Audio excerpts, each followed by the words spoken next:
great to have you guys. And this is already the fourth live talk that we organize. And these live talks are all part of what we call our learning circle.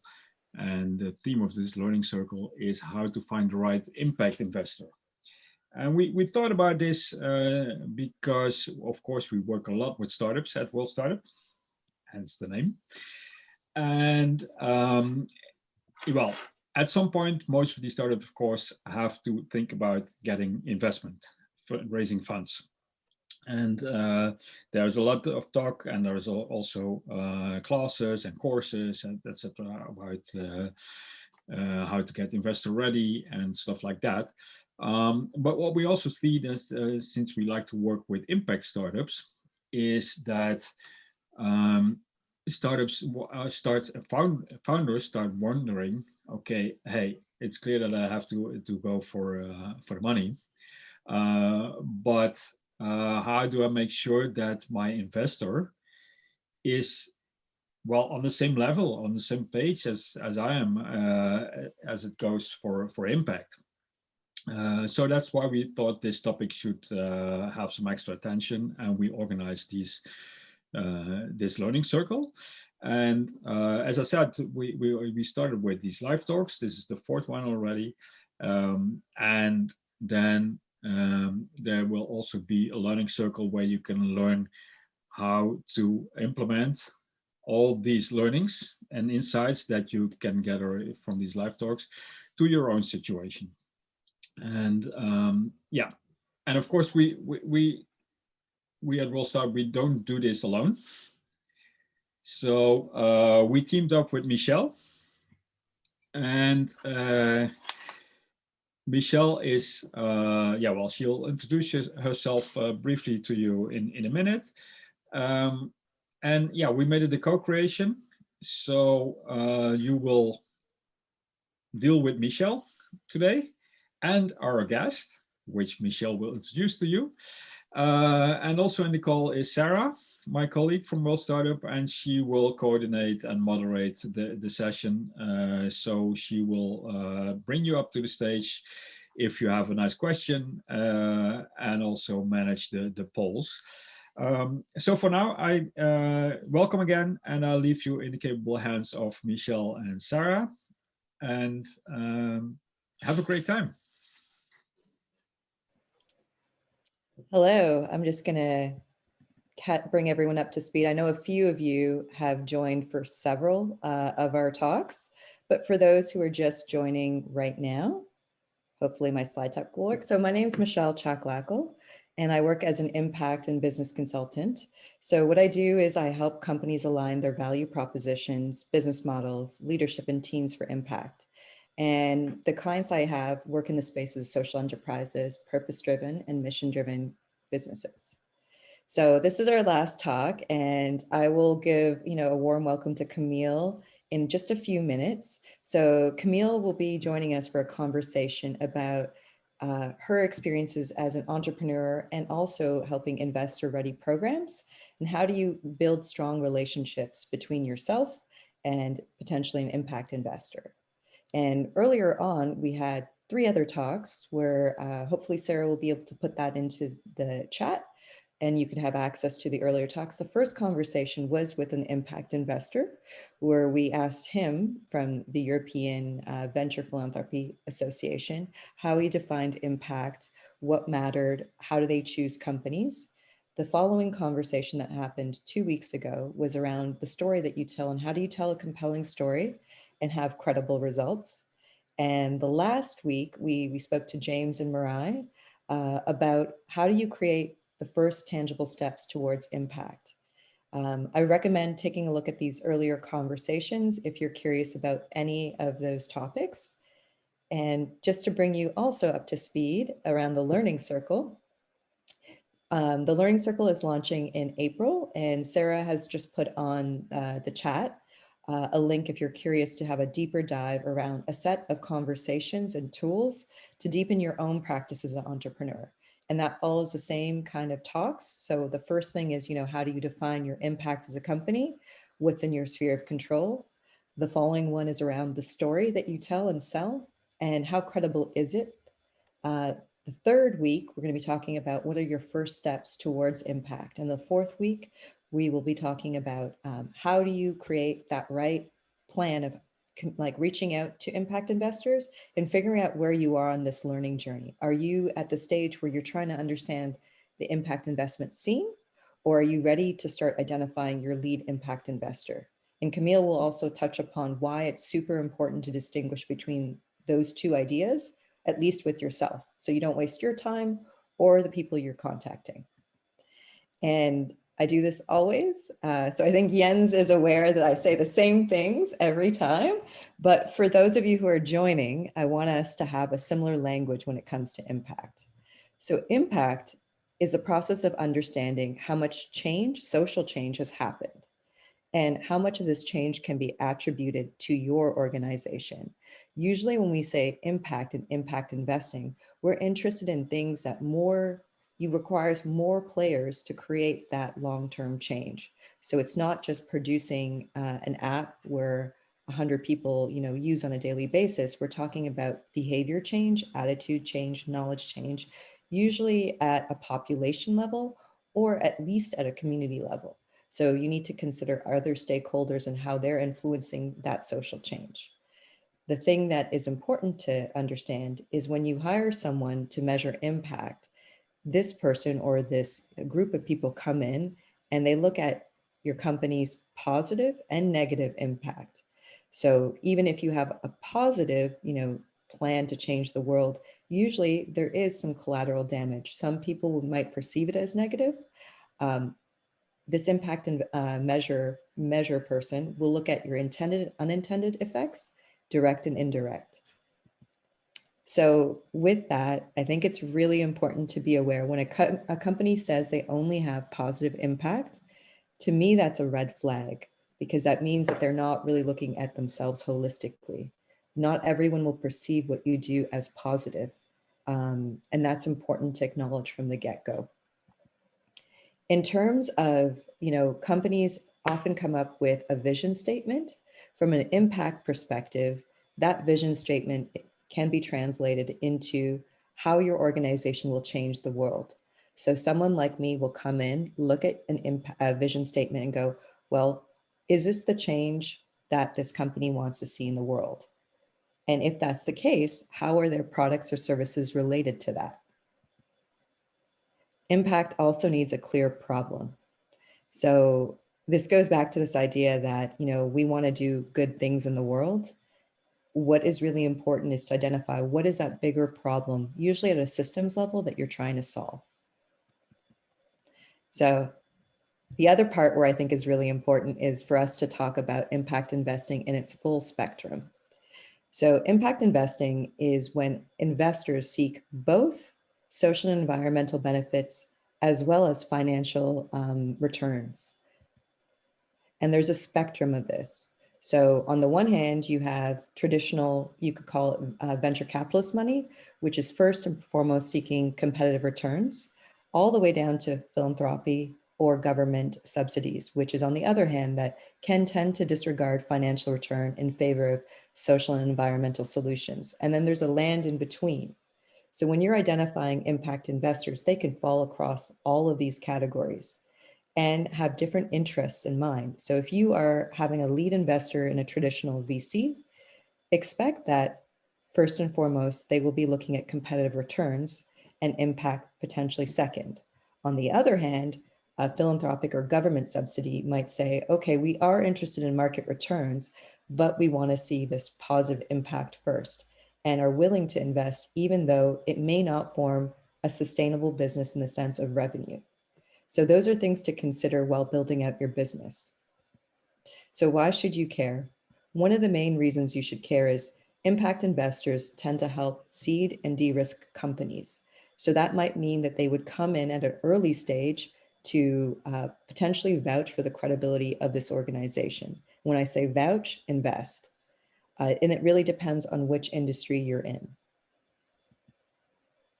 Lastly, I hope you understand that no one size fits all as an impact investor. So when you say, hey, I want impact investment money, you need to be clear, who is that kind of player? And how would that affect your business? And how does that influence or affect impact at all? And you need to think about where in your business stage you are. So if you're at the idea stage, you may not want to, you probably wouldn't even qualify for VC money, typically speaking, but you might be interested in looking at government subsidies. So it really depends where you are along the spectrum. And on that note, I'd like to introduce Camille. Hold on a second. So it is really my pleasure to introduce Camille. Camille is a serial entrepreneur. Camille, are you on mute or? No, can you hear me? Yeah, I can hear you. I just wanted to make sure that you're there. So Camille is a serial entrepreneur, and currently she is the co-founder of People First RH.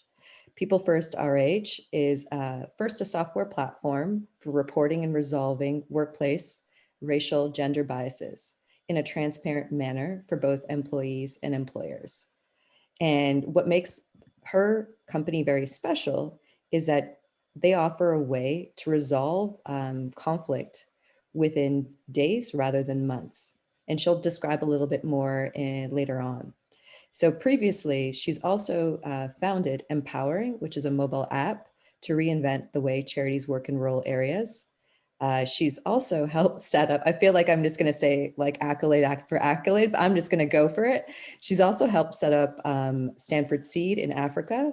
And this is a way of choosing companies locally to become investor ready.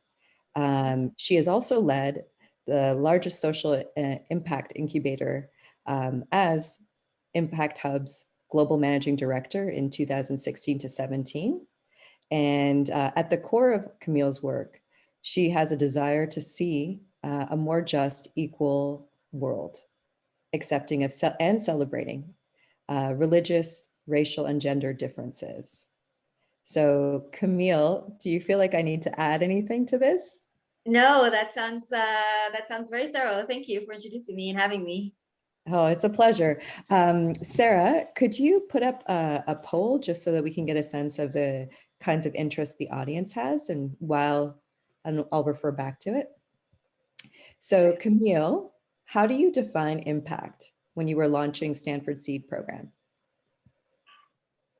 For us, we were operating in sub-Saharan Africa. The institute was set up first in West Africa with the intent to set up in East Africa, Southern Africa, and then move on to India and probably Vietnam. So we had a footprint in the developing world, and that's what we felt was needed, what a university like Stanford University could do and where it could operate, how it could be effective. So for us, it was all about serving an underserved part of the world and connecting it to the Western world and some of the resources there that would help companies grow.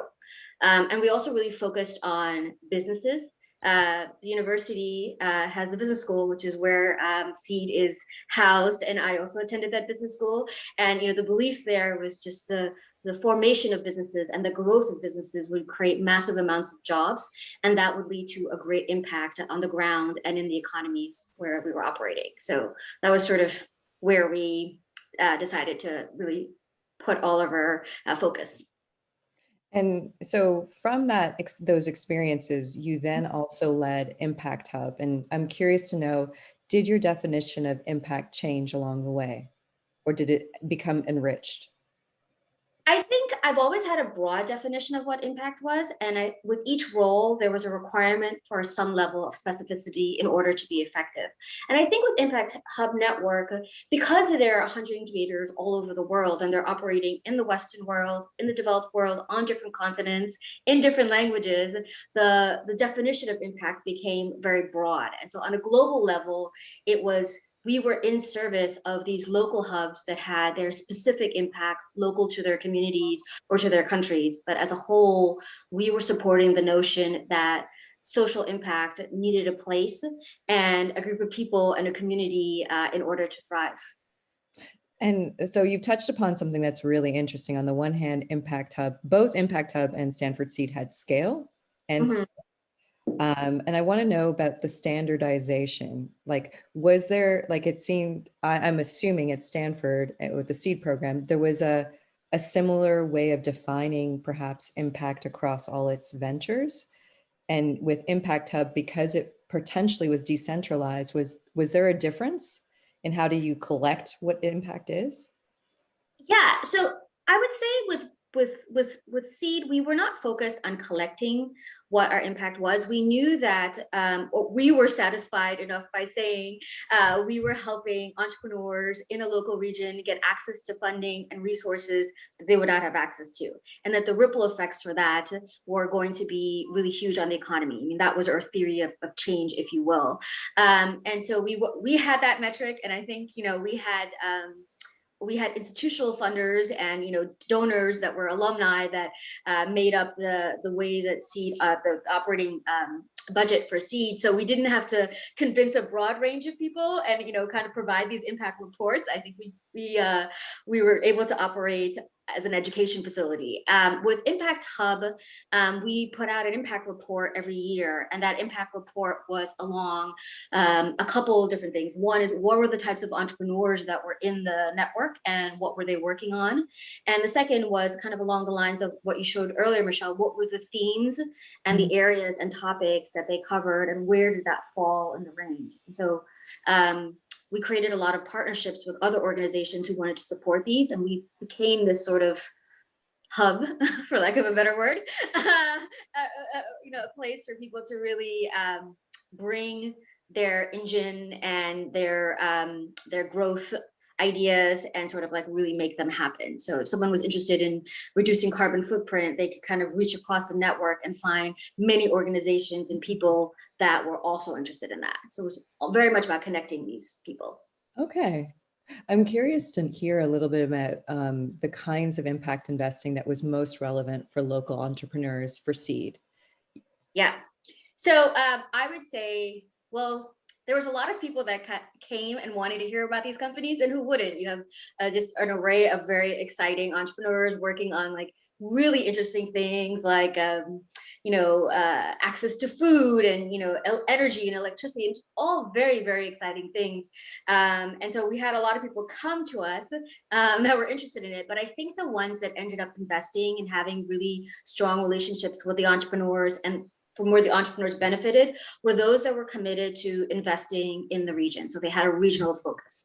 And I maybe that falls under thematic, you know, in sort of in your chart.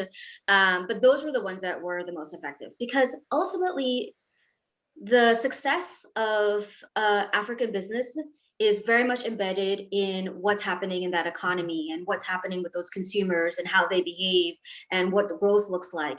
And so people that understood that they were investing in a different part of the world that looked different than maybe where they were operating tended to be the better investors, created the better asset allocations, and that had, you know, better mentorship and opportunities for the entrepreneurs. Those that came in that were looking to invest in healthcare companies, or say, you know, a particular vertical or area, I think they ended up shying away from the risk, because inherently there's a higher risk in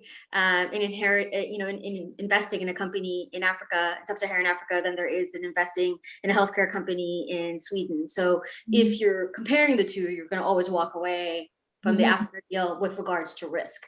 So I would say the ones that had an Africa focus were the most successful for everybody in the conversation. And you touched upon something implicit, the horizon of time. So like you're expecting a return on investment on a vertical like healthcare, and you can kind of say, well, predictions wise in these states, we can, when I say states, these countries, we can expect that there'd be a growth. Yeah. How does that work in the continent of Africa or even Asia? Yeah. You know, I have a love-hate with some, if I were to be really honest, with some of the ways that funds are set up. Tell us both. We want the goods. So I think that so this is an ecosystem that's developing, which is the impact investing and social impact ecosystem. It's really new. If I think back to how Silicon Valley was sort of kind of invented and when it was new, people just didn't really know. People were taking a lot of chances and they didn't really know what to invest in. You cannot compare the late 90s of Silicon Valley to Silicon Valley, today. And I think that social impact investing is at its early stages. So let me just, sort of say that. But I think that investors came in not really realistic about the time frame in which they would receive a return on their investment. So that was one. So the average, non-impact investing or traditional investing typically has like about a 7-year return. So someone's willing to hold the company in the portfolio, especially in tech, for about 7 years, and then they want to pass on that investment, someone to buy them out, or the company goes public, something like that has to happen for them to receive their return. And I see these articles that say, impact investing has the same rate of return as traditional investing, and that's not true. And that's only if you're sort of really forcing a company into a more traditional stream of operations. So the thing I saw in Africa was that people wanted a short-term, investment, say 7 years. But I think I would encourage them to have a longer-term investment horizon, holding their investment longer and waiting a little longer to see the return, and also maybe lowering a little bit of their expectations on the return. A 20% return on a portfolio that completely invests in Africa seed stage companies. That's pretty difficult. So I think impact investors have to really decide their return and make that very transparent. And we struggled a little bit with that, particularly with the investors that were sort of topic-based investors and not Africa-based investors. They didn't understand the environment that they were investing in. So that was a bit of a challenge for us. Yeah. I mean, one of the things that has come up around investment is this proximity idea, like choosing to invest locally with local leadership. And I know that Seed really made a strong point, not necessarily to have just expats coming in, creating a company. Was that because of proximity? So we tried to strike a balance, which is to say, we had coaches at Seed that were global, and the first set of coaches were very much from California and the Bay Area, but the second and third and fourth we expanded more.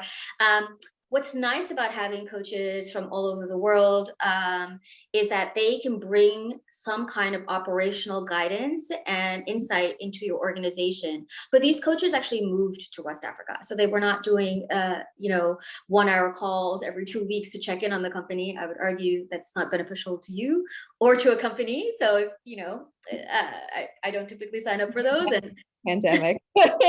Well, now you have no choice. But before that, I wouldn't, even then I would ask for more contact, just because that's what's needed. But these coaches were local. So they were actually living in this sort of economy and in this area that the company was operating. And they had to sort of adjust their guidance based on that. And I think that was really beneficial. So we kind of took global and brought it local in order for it to be beneficial to the entrepreneurs. And our investors typically were not African, because when Seed launched in 2013, there were not as many African impact funds, or just funds in general, that were run by Africans. And I think now that's changing. But at the time, most of the money was coming from Europe and the US. So those funds, the investors were not local, but the support that the program provided for the entrepreneurs was local. So, I mean, I think a lot of people listening would want to know, how do you go about identifying the right company? Oh, okay. And be blunt, because otherwise they can read it in Forbes or somewhere else. So there's a couple of things. I picked the first 100, probably the first 200 companies that were in the program for Seed. And so I had sort of an application process and that I designed and things like that. And I had, many learnings along the way. But essentially, I made sure that, one is I had a conversation with the entrepreneur, and I did not do a solely application-led. You write something on a piece of paper and I read it and I make a judgment, because I think that was not honoring the way that typically West Africans communicate. Most of what they say, they tell you about their business, they're never going to write down. So you have to sort of adapt how you pick a company based on how the local culture operates. And that was really important to me in Sub-Saharan Africa, that we did interviews with all the companies. Even though we asked for some paper application, we made the basis of the choice based on an interview. And so then within the interview process, I think for about 80% of them, I visited the operations of the company. So because it was really important to understand how the company was functioning, who the people were behind it, and what the relationships were. So there's nothing like seeing an entrepreneur in action, and that was really important, and seeing how they talked about their landscape. So it was really important for us to actually meet the entrepreneurs. And then it was based on, does this idea have a market or a potential market? Because if you can have a great idea, and if it doesn't have the right market or the audience, or it doesn't have a demand for it, then it's just a great idea and it's just not going to really take off. So that was really important to us, was, is there a market for this? Can this company grow, scale, and expand? Can it reach the people that it wants with its product? Does it have enough of an audience? Whatever it was, we really focused on the market size. And then we focused on, is this entrepreneur willing to grow the company? And, are they willing to take the risks that it takes with growing a company? Because up until recently, it's not really celebrated in a lot of cultures to be an entrepreneur. And so when you're working in the developing world, often, someone who's an entrepreneur is not really, he or she goes home to their family, and it's like, oh, you don't have a job, you're not doing anything. They don't get the recognition that we sometimes get in the Western world for being an entrepreneur. So we needed to really make sure that they were committed to this journey in the face of, not being popularly supported as a profession. So that was sort of the things. There's a couple of things I did notice, Michelle, that I wanted to share, which was that when I spoke to the entrepreneurs, women tended to undervalue their company quite a bit, and the market size. And I thought that was very kind of interesting, that timidness that they had. Mm-hmm. And you talk to their male counterpart with a similar business, and the market was 6 times more than what this sort of woman said, and they all often undersold themselves and undervalued their capabilities. And so I had to sort of navigate that and kind of compensate for that, making sure that I had a group of companies that was really diverse, and almost like pulling some women in, even though I think they didn't think that they could, grow a company that big. So I took quite a bit of leap of faith on a lot of the female companies seeing a vision and trying to help them articulate it that they didn't have the courage to. Well, I'm curious because my own experience is working in mainly Eastern Africa. I noticed that there was a tendency, and I don't know if this is just across the board with women at large. And so women who are listening, please put it in the Q&A, your comments, if you agree with this statement, that we as female entrepreneurs need to know that there's a place for us at the table. Like you can step into this versus taking that and stepping in. Do you see what I mean? Like, so for example, when it comes to leadership, I've had many conversations with female leaders who initially had to get over their hump of having to take power or take a space. Did you experience that when you were selecting companies? We didn't see that as much in West and East, and maybe a little bit in East Africa, because I think there was so much space, right? There were so many things and so many opportunities to create a business that would have a positive impact on their community. And I think both, in admiration of both male and the female entrepreneurs, they really understood their market. They understood the challenges that we're facing, and their ideas were really relevant.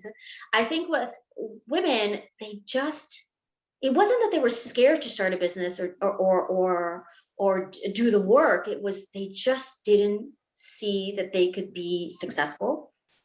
And that to me, or they could be wildly successful. And that to me was what was missing. I think as a society, we don't see as many women, in this entrepreneurial role globally. And so, West Africa and Sub-Saharan Africa was no different. But that was probably the biggest challenge. They just couldn't imagine that they could run a multi-million-dollar company. There's no examples for them in Africa of women running massive companies. So let's change that. Yeah. So I was hoping to get a clearer answer on what the audience wanted to hear from you, but the majority wanted to hear all the questions that we posed. So let's begin. Why do you pass on an investment or a company? Yeah. So let me just make a disclaimer. Just because someone passes on you, that's not, that's just one data point in your life. So I just want to make sure that I've had plenty of people pass on me and my company and my ideas. But what I noticed in the impact investing space, people pass for two reasons. One is largely on them. They don't understand or have a clear notion of what they want. They want a seed stage company that has growth numbers. It's not possible. So they have a very confused notion of what they want, and they pass on an investor because they're confused as to what risk they're willing to take and what type of company they want to support. And that's kind of not on you. But in terms of another reason that people pass is that they can't see how big and impactful your idea can be, both from a revenue and company size perspective and from a impact perspective. So I think in the traditional world, VC world or company world, it's literally just from the size of the market. They can't see that this opportunity is big, and for them that means they cannot see an exit of their investment or a return on their investment. With the impact space, now you have this added component of they can't see the massive social impact that you can have, or where you fit in the development of a particular change that's meant to happen. So I think of like racial justice, something that we focus on a little bit. Someone's got to see that changing that has a significant impact on the world, and that people are ready and willing to do that. And if they don't see that, then they'll pass on the investment, and that has nothing to do with the entrepreneur. And then there's still a small subset of people that pass because they just can't see how the entrepreneur can make this idea successful. They might see some issues with the founders. They may not see that the entrepreneur is committed because the entrepreneur has 5 things going on, and they feel like that's very risky. So this is where doing more on your LinkedIn actually hurts you when you've got like 8 things you're doing. Yeah. And you want to raise money, I would say, don't, that's someone looks at that and all they see is risk. They don't see, what you want them to see, which is a highly driven person. So that I learned the hard way. Okay. And when it comes down to what, in our pre-conversation, you spoke about, you'll hear from an investor that you're not a good fit for a portfolio. And you said that, some of it could be that they don't know what they want at the moment. Some of it could be because your LinkedIn profile says 5 different things.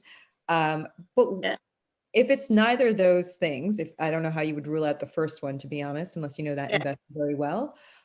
What else could it mean?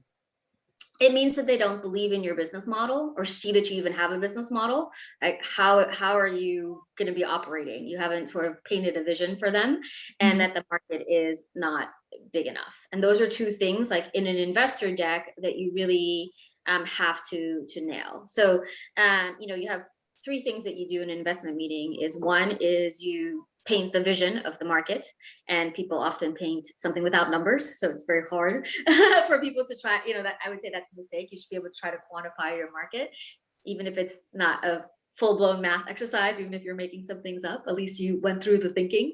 The second is you have not displayed a business model. Do you have a product? Are you selling it? Who's the buyer? Why would they purchase this? Whatever it is, you haven't detailed that out. And the third is you haven't shown that you are the right person for this. Like, what is your background? What is your commitment? Who do you know? Why would you be successful? And I think those are the 3 reasons that, an investor, when they're looking at your pitch, will walk away. Well, one of the things Oh, this is really frustrating, right? They tell you it's great that you're trying to make an impact on the world, and we wish you luck. It's just you're not a right fit. And I've definitely gone back to investors and say, can you tell me which slide I lost you at? Which piece did I not? Are you willing to do that? Can you tell me where there was ambiguity? Because I think just telling someone it's not you, it's me, or just some very vague phrase that people use. I mean, it follows the same rules of dating, it sounds like. Yeah. Going back to, there's a lot of people who imagine that because they have a good idea, that's enough to get investment. And I want to hear your take on that. Yeah. I blame Silicon Valley because in Silicon Valley, you can literally say that you have an idea for an app and you can walk over to someone and they're willing to put money in it. There's just so much capital there and so much money that's where that notion of an idea alone can get you funding. But I think in the rest of the world and the rest of the markets, it doesn't really exist that way. You have to, because everybody can have an idea. I mean, I'm, on the tram and I've got an idea and, maybe I write it down, maybe I write a paragraph. Really, you have to get to at least a prototype kind of phase, whatever a prototype is, or a model, a business model. And you can change those as you grow. You should as a company, but you have to at least have that much, something tangible. I think it's very difficult, really in the impact space, to have an idea, because we all have an idea of how to make the world a better place. That's what makes us good human beings. But the question is, how are you going to act on that idea? And that's where funding can come in, but not at the idea stage, I would say. And given that, like, what are the most challenging things working in the impact space as an entrepreneur? I think that the impact space needs to be a lot more clear about what type of investment they want to make and not make. Funds that say we invest in all stages, in all themes, that's just unfair to the entrepreneur who kind of like goes and makes a pitch and finds out that they made an investment in a company like yours 10 years ago and have not done anything since. So I think that the fact it sounds like you've experienced that. Yeah.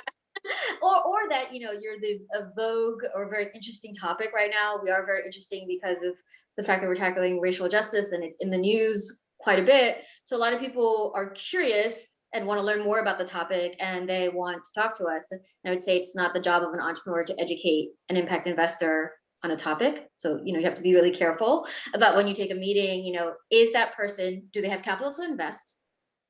Do they make investments based on your stage of the company? That's really the most important thing.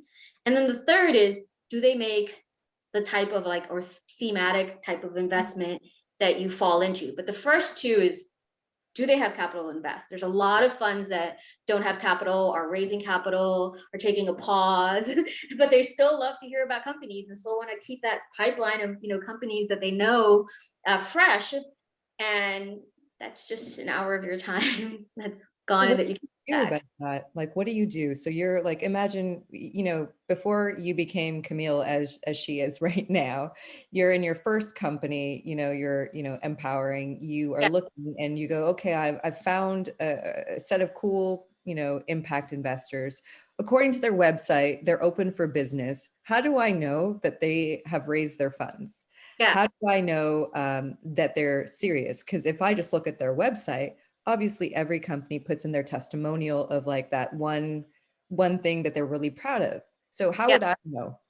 Yeah, well, I had Dutch directness before I moved to the Netherlands. So I would ask very specifically because I was so passionate about what I was doing that any time away from it, just to have a conversation to educate someone that didn't have a benefit for my company was a bit of a disservice to my company and me giving energy to something that wasn't going to return energy. So I understood that early on, and I would actually email people and ask them very specifically, hi, I noticed that you are working in the space, so am I. I'm curious, are you investing right now? Do you have funds available? And what kind of stage are you investing in? I'm hoping that there's an opportunity for us to connect if all of those things align.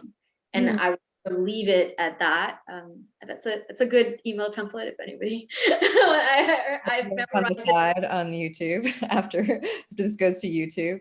Yeah. You've alluded to some of the common mistakes that you see entrepreneurs make, which is, you talked about how sometimes women underestimate their market size. Yeah.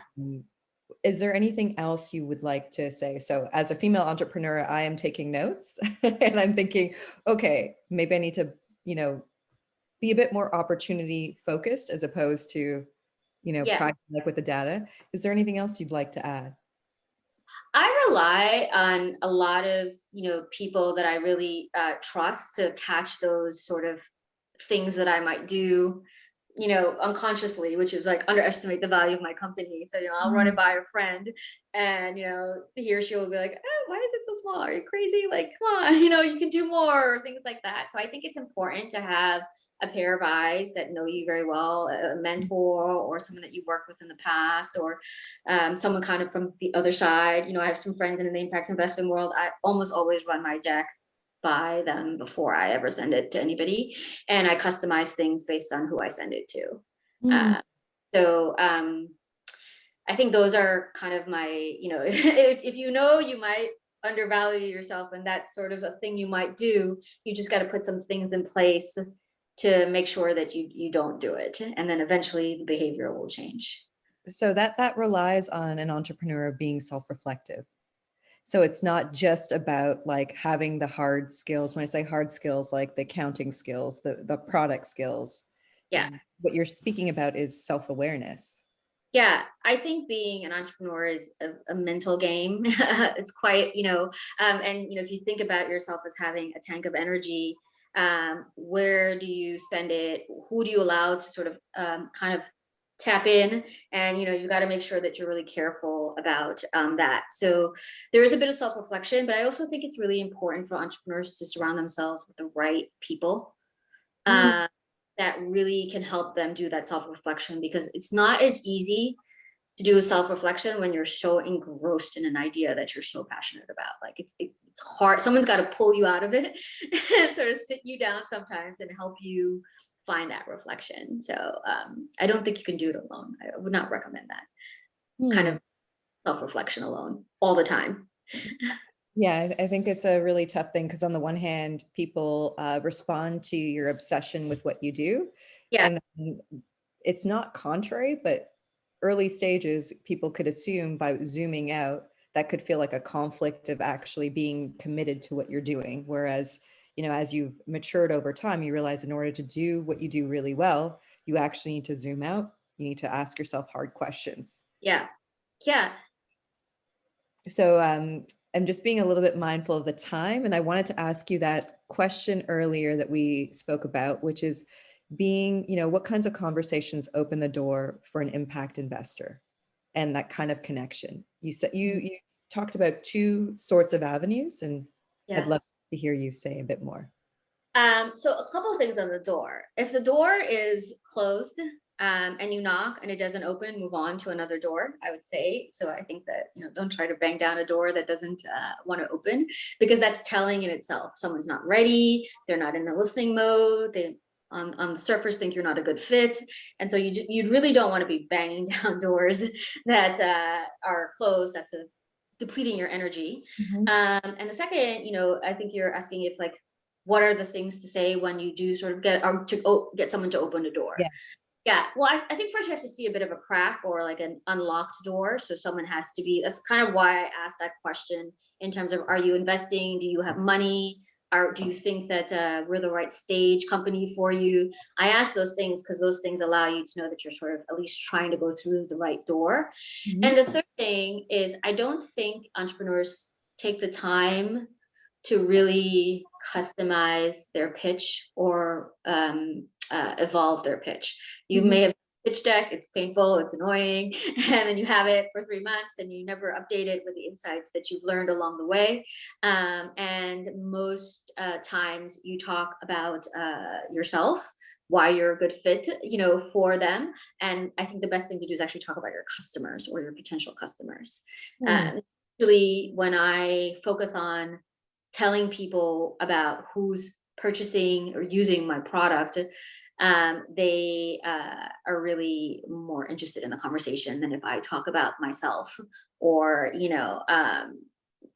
God forbid, my like LinkedIn accolades. No one everyone can kind of read that, but people crave, and what keeps the door open is your ability to show a connection to your customer, not the person you're impacting, but your customer.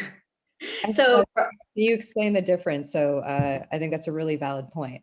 Yeah, so I'll use People First as an example. We're a software platform to help companies and employees report and resolve any kind of bias that they see in the workplace. So our users are employees, and we're having a great and massive impact in a positive way on their life, their livelihood. But our customer, or the person paying for this, are the executives of companies. And so when you're talking to an investor, they are trying to figure out if you understand that revenue line, and if you grow that revenue line. And so you have to show that you have the ability to understand, why would an executive purchase this? What's the value to them? How are you communicating with them? Have you built a relationship?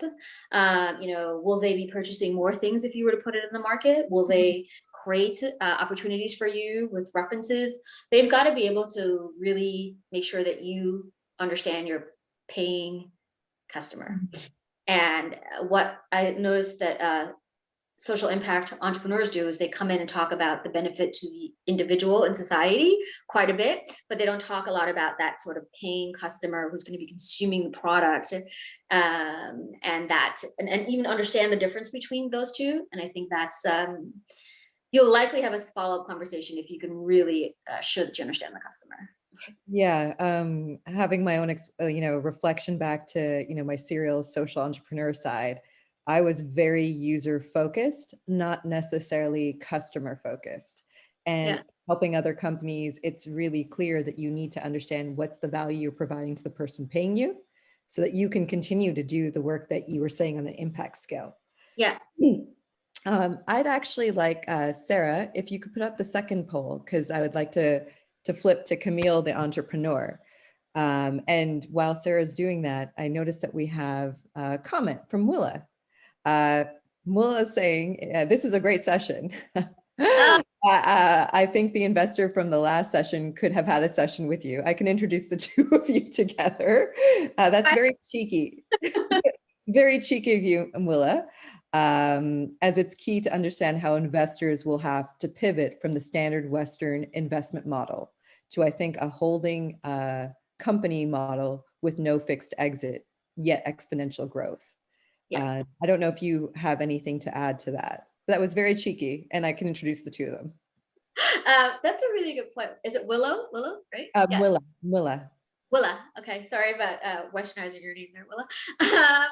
So I think what you mentioned about return is really interesting, because if you hold a company in your portfolio for an indefinite period of time, you have to have some kind of way of getting a return on investment. So that could be in terms of revenue share, in terms of profit sharing, or something like that. Because if you think about what an impact investing fund is supposed to do, is they've raised money, they have to multiply that money. So they say they're $100 million fund, they have to, multiply that money, return a profit to their, the people who gave them the 100 million, and then create a new pool even bigger, like 150 million, and go back out there and find the next set of companies. So I think that funds and investing by its very nature is you don't hold the company indefinitely unless it's a company that's in the public markets. Like, you have that stock and you can hold it, but typically people will trade that stock when, they're trading in the market, or they receive dividends from that stock. So it's really, I think it's important to understand what the role of an investor is. They're there to come in, accelerate growth at a point in time, and to exit. They're not there to be in your company for the long haul. And they can be clear about how long they're going to be there, what their expectations are. But as an entrepreneur, you also have to understand they're not the most important people that validate your business model. They're important, but they're not the most important. They're not the most important. While Sarah's pulling up the poll, or putting up the next poll, I would love to hear from you. What is an entrepreneur in your experience? Yeah. So I think an entrepreneur is someone who builds and creates things. So there's kind of the very, sort of that's the base level of an entrepreneur, but with a business model around that idea or thing that they're building, and with an eye on scale and growth. So the idea behind an entrepreneur is that they have an idea, and like we talked earlier, lots of people have ideas. They're committed to building it. There's a lot of risk you take as an entrepreneur. Entrepreneurs are very big risk takers. Like they're gamblers without a casino, if you will, or or their business is a casino. Okay. Which, I hope no investor that I'm talking to hears me say that, but, it's pretty much, they're taking a massive amount of risk. So if you don't have an appetite for risk, if it's something that, if you feel like you're a risk averse person, then the entrepreneurial journey is very painful. But if you like risk and you enjoy it, and sometimes you don't even feel it, like chances are you're probably gonna enjoy the entrepreneurial journey. But you have to have a business model, and you have to have an intent to scale in some way to reach a larger audience that you want. And typically entrepreneurs see an opportunity in the world to change something. Mm-hmm.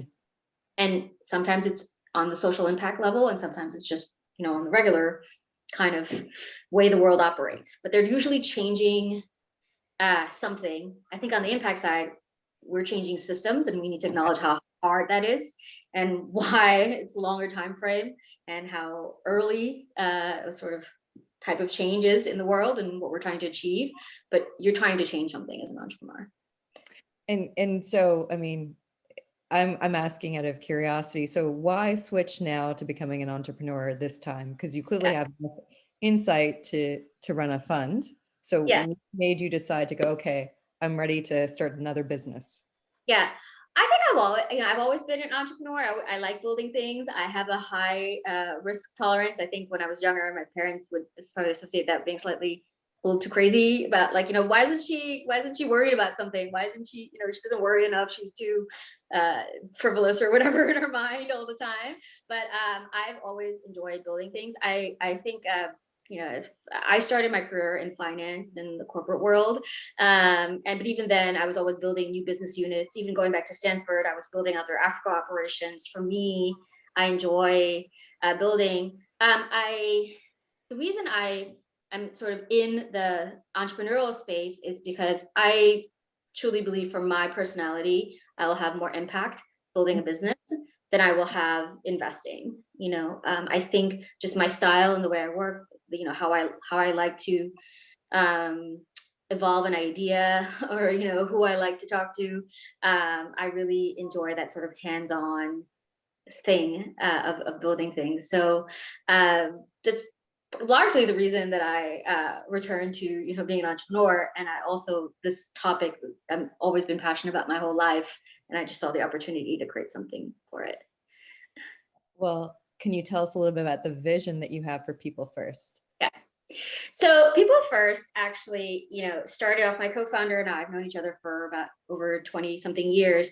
And it started off, it's always been in me as a user, as an employee who's experienced sort of racism or sexism in the workplace. I'm sad to say I never really reported it, or when I did speak up about it, I often shut myself down. The system was just too much. I was not able to. Maybe not even there back 20 years ago. Exactly. I worked in finance, and then I worked in tech, and these are two industries known to be very heavy with racial and sexual discrimination.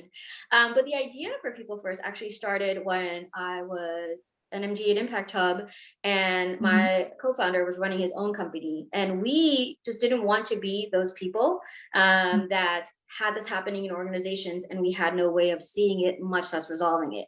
And we understood that the problem was on both sides. The problem was on the individual experiencing the discrimination or harassment, but also on the executives who only hear about these cases that you see in the news, typically when it's too much, it's gone too far, and they, the microaggressions they don't see because organizations can be large.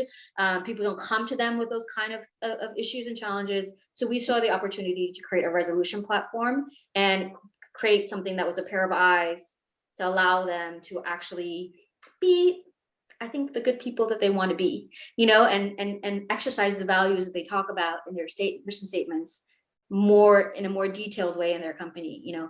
In defense of CEOs, not every CEO is a bad CEO. Not every executive where there's a case in the company doesn't care about human beings. I think it's a more complicated problem. So we created it, actually from that customer, side, and then, but with a deep understanding and personal experience on the user side. Because what it sounds like is you're offering a way to tackle a systemic issue with security. And I think this is perhaps one of the harder things to do, right? To have empathy both for the people running the company and the people employed at the company, to say, hey, there's something going on and we're lacking transparency. Can you share a little bit about like some of what you're finding data wise? Is it really a transparency issue on the both top and bottom, or? Yeah, it's a transparency, accountability, and a power issue. So it's kind of all three of those, that I think the platform sort of evens out. So it's a transparency issue that you can solve what you can't see. And I think there's a lot of work that's been done around anonymous reporting, and that there's a bit of blindness with anonymous reporting. You can't solve something specifically for someone and make their lives better if you can't specifically see them. So we knew that there was a transparency issue in terms of what's happening in organizations. In terms of accountability, there's really no system to provide accountability for this type of issue in the workplace. So we have all these great diversity initiatives for creating a more diverse workplace, but there's no accountability for inclusion, and there's no understanding of when inclusion falls apart. And that's essentially what we wanted to change. And I would say, like there's also no real typically what happens when you reported a case in the past is that you kind of gave your information over to HR or whoever who could be part of the problem, and then like went behind this door, and there was a power thing that happened, and you don't really know what happens after you've been vulnerable and shared something that's happened with you. So I think the power was always lay in the hands of the executives or HR or the management, and they sort of didn't really know that they had that power, and so they were using people's information or not following up in a way that's possible. So right now we have about 72 customers and 18,000 users, so it's been really nice. Okay. Launched in May 2019, and then we survived last year. So here we are. All the things. All the things. Yeah, it's kind of, I think any startup that survived 2020, I just am so proud of you, because it was a really difficult year. And we have 100% resolution of all the incidents that have been filed on the platform. And that's been since May 2019. So that's very exciting for us. And the average time it takes for an incident to be resolved on our platform is 18 days versus 275, which is what in the US the EEOC estimates how long it takes, which is ironically how long it takes to give birth to a child. So we really lengthened that. For that, the comparison on a stat figure. Yeah, so we really decreased the time, and that's a shift in balance of power, right? So like that's also, when you sort of decrease the amount of time that someone has your information and they're not doing something about it, you're sort of shifting the power, and you're part of the reason that number is so low is because the system is so transparent and protects people and holds people accountable. So yeah, we're pretty happy about that. It's a really interesting dynamic. One where a lot of people, do not report, workplace misconduct because they don't want to be seen visibly. Yet you're having a platform where people can have a resolution on a visible way. Can you speak about like how an individual who's reporting it, what could be their thought process of going, okay, I trust this platform to, take my information and protect me? Is there anything that's going on behind the scenes on, ensuring that the individual reporting it isn't going to be fully penalized? So a couple of things. One is, I think that the world is shifting, right? And so I think a younger generation than myself is very vocal about speaking up about sort of the injustices that they see. So they're not as afraid as I was So it's really good sign to see that some of the systems are changing, and the news obviously is sort of really compelling them to stand up for what they believe. So I don't think as many people are not as vocal as probably when in my earlier career days. I think people were speaking up younger and faster and quicker, and so we wanted to create something for them to do that. There are still people not speaking up. The second is we have you can kind of put all your information in, all the things you want. The system sits outside of the company. So, you have it on your phone, and the company only sees your report when you hit submit. And when you hit submit, you actually state your desired resolution. What would you like to have happen? So you may want to report your different manager. You may want to have someone be told about a particular behavior. There's an array of things that you could ask for. And so by asking people what they want, again, we've shifted the power a little bit, kind of balanced out the power. And we've also created transparency. Typically when HR gets a case, they start to have a legal conversation and a risk conversation versus a human conversation. So we've tried to keep that, human. And the third thing is we created this thing called what's an escalation path. So everybody knows who's working on a case and when. So you don't end up with this anxiety that you gave this personal information, it ends up in the wrong hands, And so we've created this trust in the platform. And then in order for something to be resolved as marked as resolved, both the employee and the employer have to agree. Again, balancing out power, creating transparency, agreement, all of these things that were missing. So I would say our process when we designed this was to design for everything that was missing in the previous process, and could we use technology to design that? So well, I mean, so far, just in terms of the numbers, and I guess it's even beyond traction, if you have paying customers, maybe you can speak a little bit about, what do you look for in a first customer versus later stage customer? I realize on the poll, fewer people picked this, but I think it's really important for those listening to hear the differences.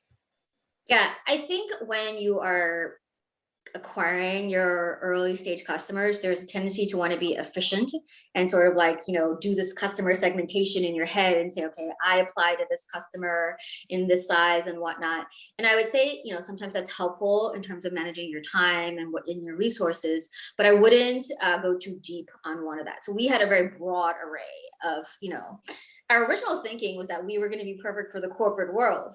And then COVID happens, and then, but also even when the corporate world went remote, what we found was companies that had essential workers or healthcare companies that had sort of very mobile workers that weren't sitting at a desk, were more interested in our product. So if we had not stayed open-minded, we would have focused on tech companies and finance companies, companies that had a structure that was similar to our background, but we stayed very open-minded, and we ended up with customers that have what the work environment looks like is very different than what we traditionally thought our product would be useful for. So you should go for variety when you're picking your first set of customers, because each of them, once you get them, gives you an opportunity to pitch to a similar type of customer because you've got a use case. But if you go for just one very specific type of customer, you could be wasting a lot of time and then think your model doesn't work, and you could have just been, looking at the wrong segment. You've also heard the reverse from investors who are mentoring usually early stage companies. They go, pick a market, pick a segment, stick with it, get me some data, right?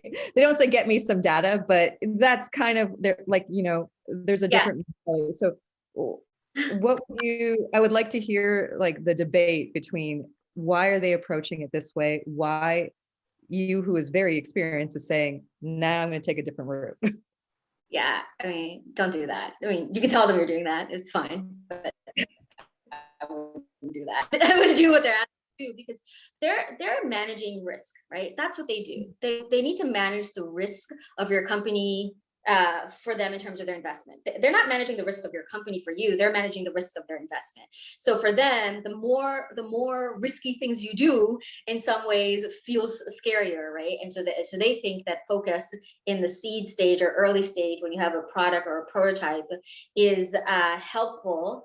But the reality is, it de-risks, it makes them feel safer, but it also gives you way more blind spots. Like, you don't know who will purchase your product because you're just really focused. So I don't do that when an impact investor. I mean, I'm happy to tell them, sure, that's what I'll do, but I don't do it because I don't think that they're running the company. You're running the company, and they don't have access to the data that you have. So their advice is based on their desire to manage risk. And as I said earlier, an entrepreneur is a high risk taker. So yourself. You mentioned, I mean, people first our age does sound like a disruptive product, like you could place it. So, you know, if you are creating a disruptive product, you mentioned something interesting in our pre-conversation about competition. Yeah. Would you like to share that insight? Yeah, I mean, you should have a competition slide in your pitch deck. It's probably like a 2x2 where you've got like some quadrants, or, you know, like a chart where you've got like a bunch of checks, and you should always come out at you know, the better of the, you know, these are the basics of creating that slide. But I really don't wake up and think about it at all. Like, and I don't think about, is there someone else pitching my idea? Because typically if you have a breakthrough idea, there's something you're replacing, which is an old thing, and or like you're competing against or it's like a hot space, you know, and you're competing against a bunch of other companies that are similar to you. And, you know, what's the point in like looking at and talking about other companies when you've got to focus on your own business? So I think sometimes when we lose a deal, I'm curious if they went with another software. That's about it. That's about the only time I think about a competitor, because what you know about your competitor is simply what's on the internet and or like on social media, and it's just such a very highly sanitized story. So why pay attention to it? You know, like why not pay attention to what your customer is saying? Like, remember, you only have a limited amount of energy. You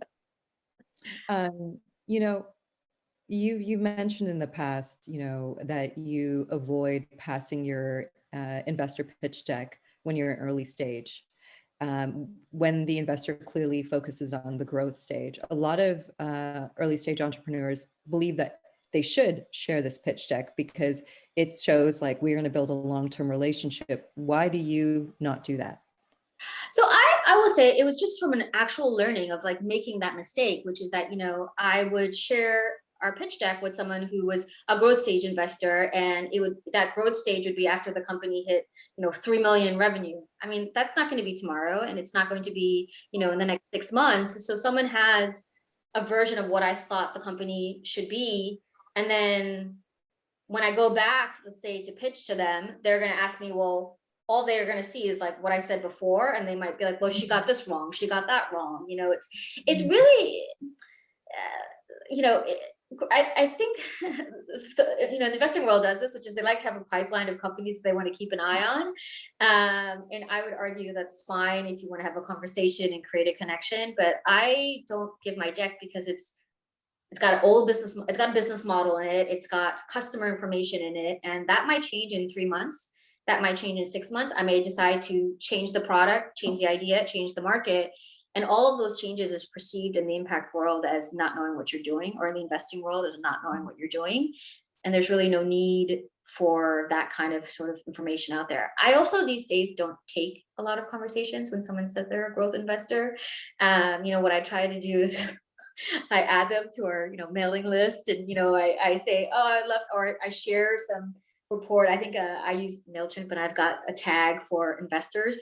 And so sometimes, you know, if we publish something, I'll send them something just to make sure that they know I'm not a jerk, you know, or just not, you know, and that I value the relationship, but I won't give them the investor deck, which has a lot of insights into what I'm thinking at the time, because I don't want to be judged on it in 3 months, a year, or whatnot. The story evolves as you learn more, is what you're trying to say. Yeah. You know, I have 2 last questions before we open up to the audience. And I would love to ask you, what are the biggest failures that you could share with us? Oh God. Well, Which ones? sending my deck out early, undervaluing the size of my company, not doing the hard thing, which is I have a product to sell, and I wasn't doing sales for the longest time. I was doing marketing, and I was doing, you know, PR, and I was doing all sorts of things, and I wasn't doing the hardest thing because I don't think I'm good at sales. and so like that's my own insecurity, and I would let it kind of leave that to my business partner, and I realized that that was probably a big failure. Like there's what the hard thing is for your company. Is it to design a product? Is it to do a marketing outreach? Is it to do a sales call? Like you realize where you're intimidated, and you kind of have to face that head on every day. And so that's probably my biggest sort of like, when things fail for me, it's usually because I didn't do the hard thing. Have the So, hard, all those things. yeah. Well, do you have any last words of wisdom for entrepreneurs who are seeking a relationship with an investor? Like, what would be your gems, the gifts that you wish you gave yourself? Yeah, I would say the most important feedback you'll get about your product, your company, or your idea is from customers. So, if an investor thinks that your idea is great or not great, if they're willing to invest or not invest, there's a bunch of factors that are playing on their side. 99% of the time, it has to do with how they view risk and fit, and you just kind of have to know that their viewpoint of your company is one data point, and it is not as important as the viewpoint of a customer. And that to me is the most important thing. So don't give it don't give it more weight than it deserves or needs. You said also, like, I think you said something really meaningful and impactful in terms of the difference between a customer and an investor. And I'm prompting you because I think it's really useful, even for myself, to keep in mind. You said something like, it's better to have 10,000 from a customer than 10,000 from a pitch competition win. And please tell people why, because energy. So I actually don't do pitch competitions, and so sometimes I get approached to them because I'm a woman, I'm a minority woman, and that's a really important focus of the investment community, is to elevate women, particularly minority women, and I'm really supportive of that.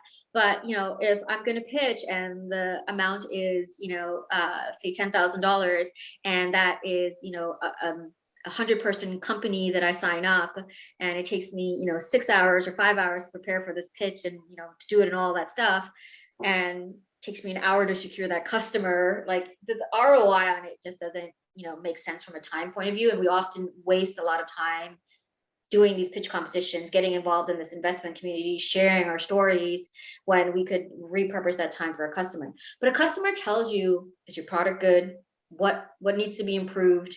They tell you why they're interested in you. They give you all the marketing information you need to rewrite your website, all the other things that you need to do for your company. They give you follow-on customers, and they just give you more information to be successful.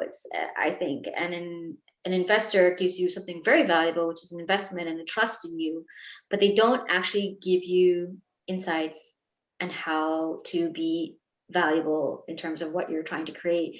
And when you're doing social impact, that's really critical that you spend more of your time with your customer and your user, because your success is a societal success. And that's, I think you have to weigh that, take that pretty seriously. Well, thank you, Camille. And I'm going to open up to the audience. I think Sarah is queuing up the first person who has a question.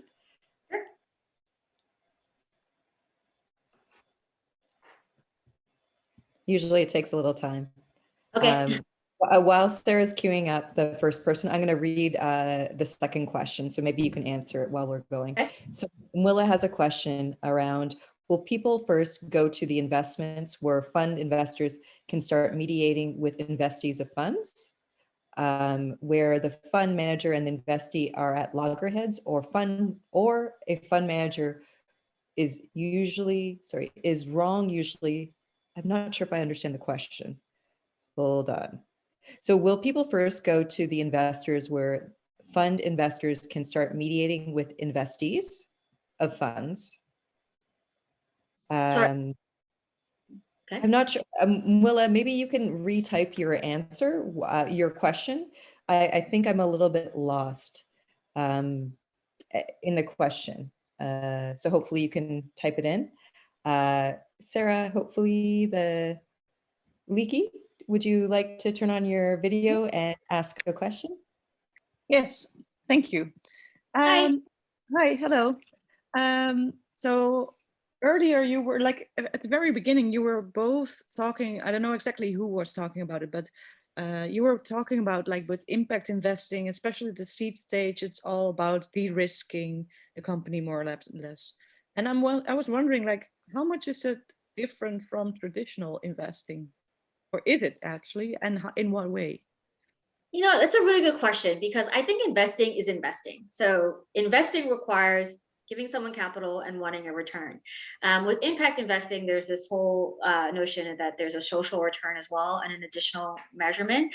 And I don't think it's actually that different. The interesting thing about impact investing to me is that there's more of a wide range of assets, if you will. And sometimes that can be more confusing. There's grants, which you get money and there are restrictions.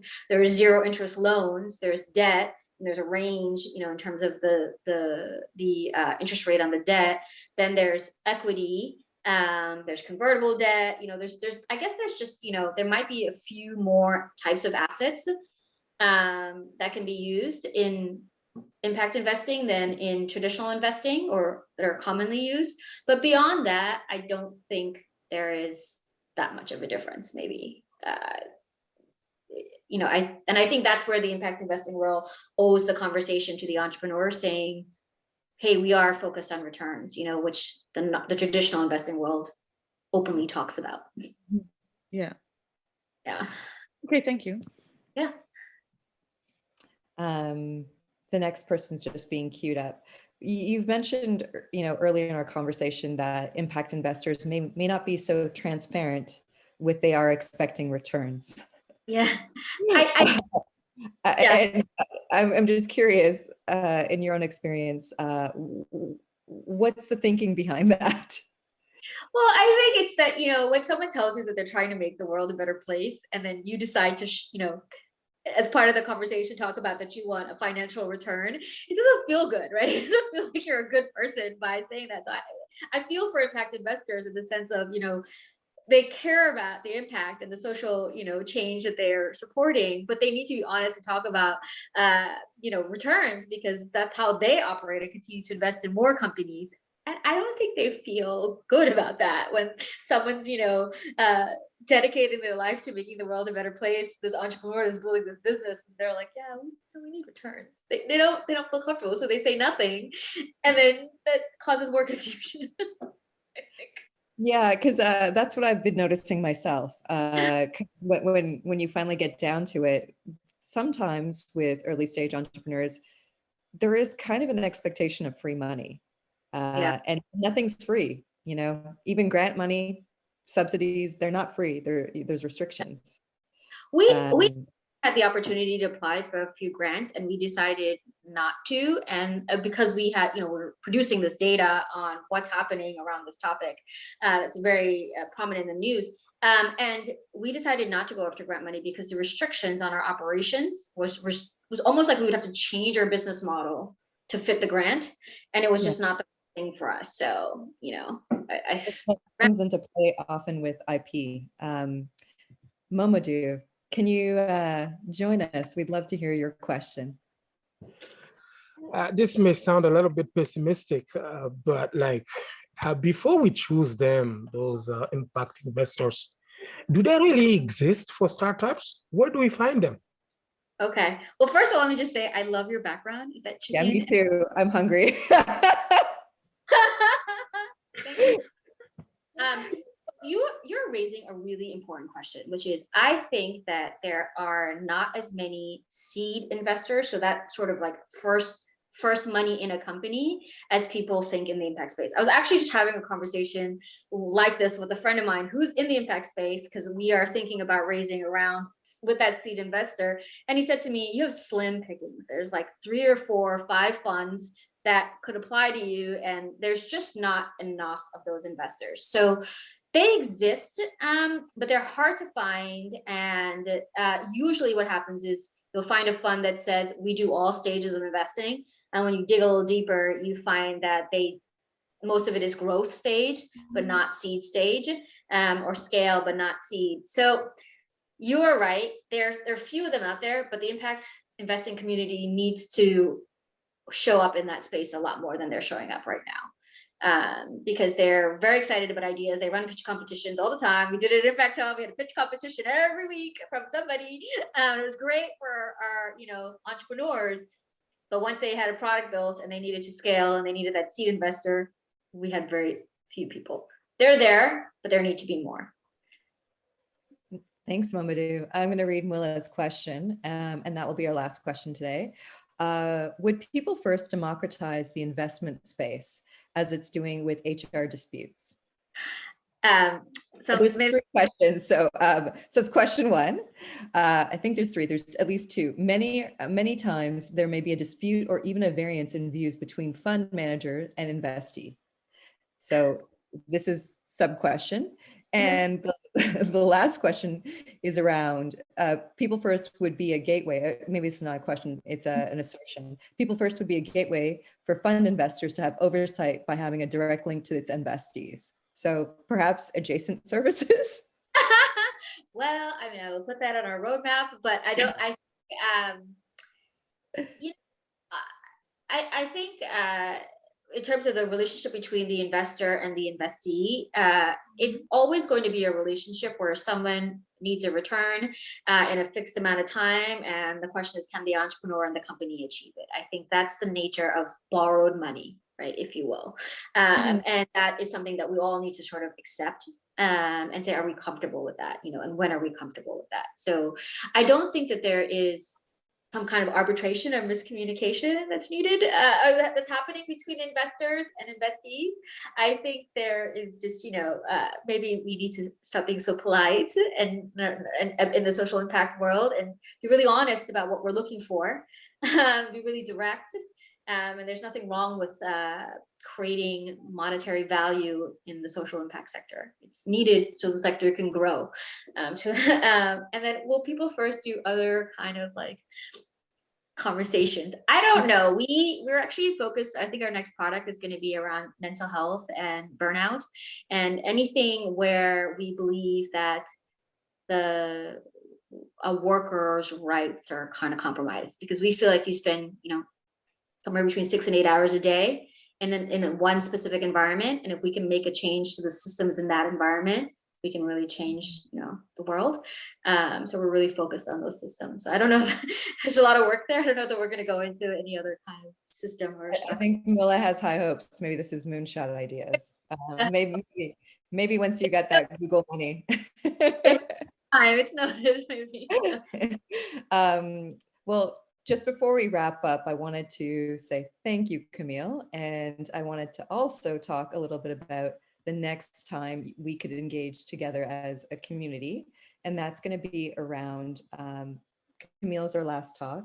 And I realize that, she holds a special place, and hopefully I'll, connect her with the previous investor. But we have a learning circle in April. So if you'd like to deepen your own practice around any of these topics, we invite you to join in. Sarah will be sharing with you in the chat a link to that. And on behalf of myself and WorldStep, thank you for joining us. It's been a real pleasure. And thank you again, Camille. Thank you, guys. Thanks.